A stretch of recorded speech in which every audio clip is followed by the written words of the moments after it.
Dear readers, Percy is a kind-hearted little engine. He feels sad because many fine steam engines are cut up on the other railway. Percy's ideas, however, through mature for an engine, are a little muddled. British Railways officials are not cruel. They are sad to lose faithful steam friends and glad to help engines to go to places like the Bluebell Railway at Sheffield Park in Sussex, where they can be cared for and useful and safe. The author.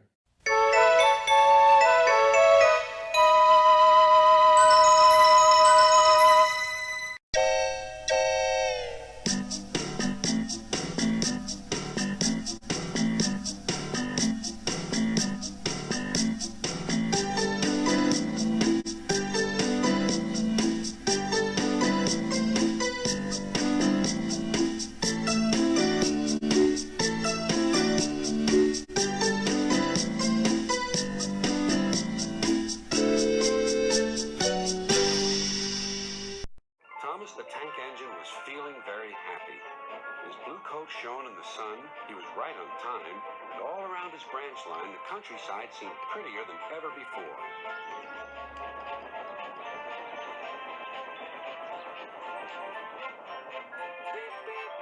Good morning, Percy, he whistled. My branch is the pride of the line, wouldn't you agree? Yes, Thomas, of course, but... But what, Percy? Out with it. Well, there is another engine with a famous branch line, too. Who? Where? His name's Stepney. He's far away. But Sir Topham Hatt says he may visit us. When? Oh, someday. And Percy hurried away. Meanwhile, Stepney was puffing steadily along his line. It isn't very long, and that made him feel a little sad. Later, he saw Rusty. The little diesel had helped save Stepney from scrap. Everyone's been so kind. But my railway is so short, and I do miss a good long run. I think you should tell Driver, too, replied Rusty. I'm sure he'll understand. Stepney soon discovered that indeed he did. Do you know, Stepney, I feel just the same way. That evening he had exciting news. Guess what, Stepney? Sir Topham Hatt has invited us to visit the other engines on his railway. Manager agreed. It'll be a really long run to get there. Oh, thank you, sighed Stepney. They set off next morning.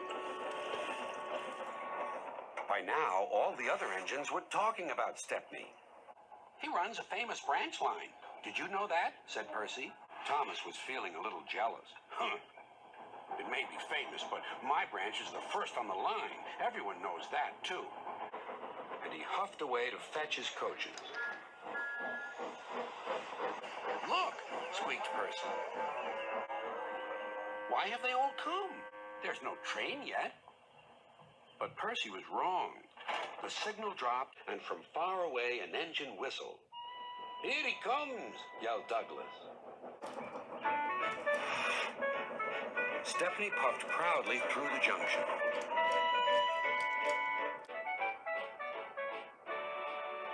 I hope you'll meet Thomas, too, said Edward. You both have branch lines to be proud of.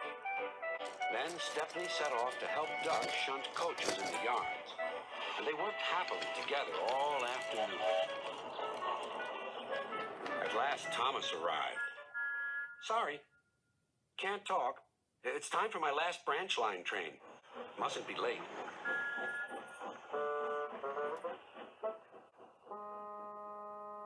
He was hardly out of sight when the engines heard shouting at the station. Moments later came the alarm. Stop all trains. The signalman answered the telephone. A special, is it? I see. Thomas was impatient. Why are we waiting? My passengers are being delayed. Sorry, Thomas, said his driver. We're being shunted to allow another train to pass. Soon they heard an unfamiliar puffing sound. There was Stepney with his headlamp swaying and whistle blowing. He gathered speed and disappeared. "Well, bust my boiler," said Thomas the Tank Engine. Next morning, he was still fuming. "Shunted, and on my own branch, too. It's a disgrace." "I'm sorry," said Stepney. "I was a special." "Why?" "An important passenger arrived just as you left. He ordered a special train, and Duck let me take it. We had a splendid run, but, finished Thomas, "it can make an engine nervous not to know the line." "Exactly," said Stepney. "You're such an expert." Thomas felt much better. He couldn't be cross anymore and began telling Stepney all about his branch line. Stepney, the Bluebell engine, was busy talking to the other engines. It was his first visit to their railway, and he was having a splendid time. "You are very lucky engines," he said. "Your line has got everything. It's long enough to give you a good run, and you have plenty of passengers. Then you have a quarry and a mine, so you need plenty of cars. Cars are fun. I missed them on our line." Percy was surprised. All the engines thought cars were trouble. "You're welcome to take some of mine," he said, "but you'd better ask driver first." Their drivers agreed, and the two engines set off.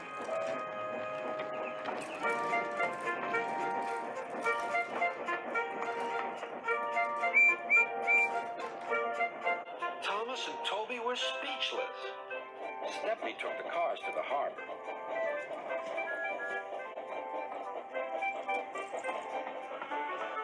Then he picked up a load of empty ones and started back.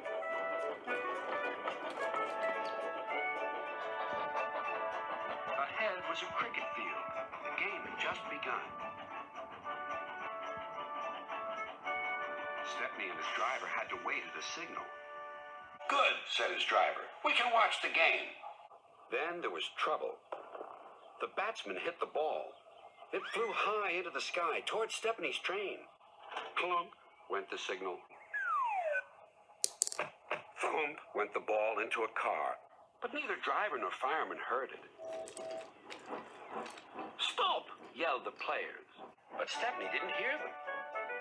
Come along," he puffed to the cars. "Our one and only ball!" cried the players. "Wake up, Caroline," they said to their old car. "The chase is on." Caroline coughed crossly and rolled down the road. Stepney wasn't hurrying. Caroline soon came up behind. "Tit, tit," she wailed. The players shouted, but Stepney was still too far away for his driver and fireman to see or hear properly. They completely misunderstood. "If those jokers want a race," said the driver, "they can have one. Faster, Stepney, faster." Poor Caroline wasn't happy at all. She rattled along at twice her usual speed. "I shouldn't be treated like this," she grumbled. "This pace is too hot for my system. It'll fuse all my circuits." Suddenly, Stepney was nowhere to be seen. "Yahoo! That silly train has run into a hole, so we can't catch it. I can go home now." But she couldn't. Her driver pounded Caroline on up the steep hill, and then down the other side toward the station. Stepney was already there when Caroline cluttered in. "We need our ball back," cried the players, and explained everything. The ball was nestled under some straw in the third car from the van. "We've found it," cried a player. "We're sorry," sighed the driver. "Oh, you couldn't help it," replied the player. "Now we must get back quickly." "You'll be lucky," said the driver. Caroline looks worn out. And she was. The driver spoke to the station master and the signalman, and they all agreed on a plan. Soon they had rolled Caroline onto a flat car with a brake van coupled behind. The players crowded inside, and Stepney pulled the train back to the playing field.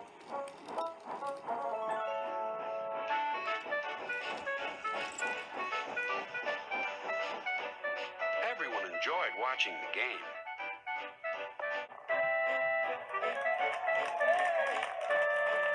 Even Caroline was pleased. She doesn't think trains silly now.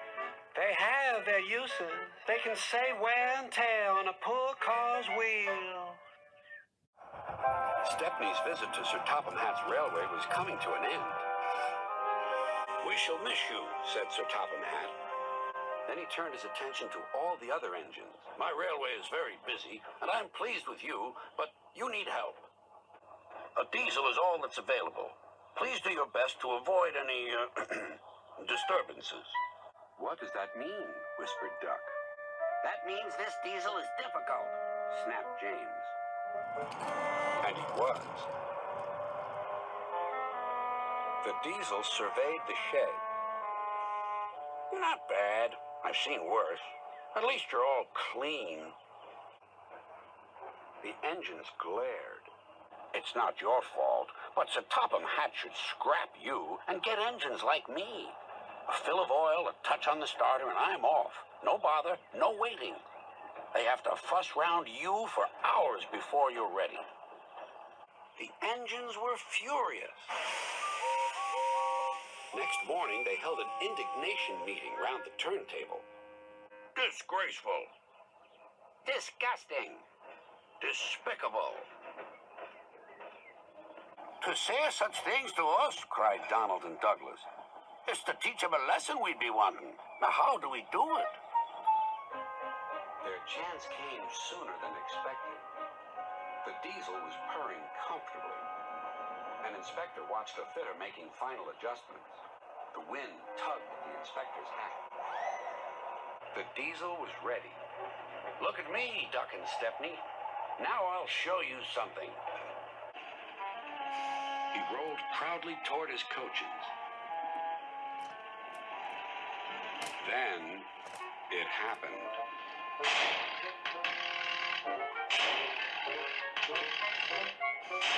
Shaking and spluttering, the diesel stopped. Meanwhile, the inspector was looking for his hat. The diesel seethed with fury as Duck and Stepney pushed him back to the shed. "My hat!" exclaimed the inspector. "You sucked it through your air intake." "Bother your hat. The heavy train's due out. You'll have to take it, Duck. Stepney, will you help, please?" "Thank you, sir," cried Stepney. "I'd like a good long run on my last day." The engines were soon ready. "Gordon will take over from halfway, so get the train to there. Good luck." "Don't worry," smiled Stepney. "We'll get there, and be early, too." The cavalcade moved carefully over the rails and out to the open line. "Now for a sprint," puffed Stepney. "I'm ready when you are," replied Duck. Soon they were whizzing through Edward Station. And next they charged at Gordon's Hill beyond.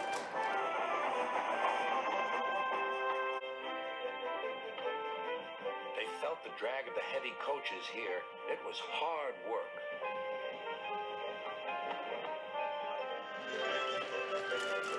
At last they were running smoothly along the line toward the big station.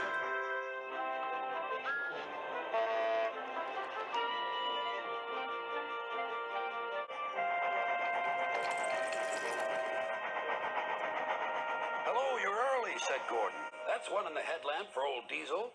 "James says he's sick as boiler sludge and sulking in the shed." "Serves him right for saying we're out of date." Gordon chortled away.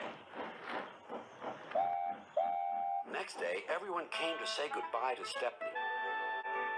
"Come back and see us soon," whistled the engines. "And you are always welcome on my Bluebell Railway, too," replied Stepney.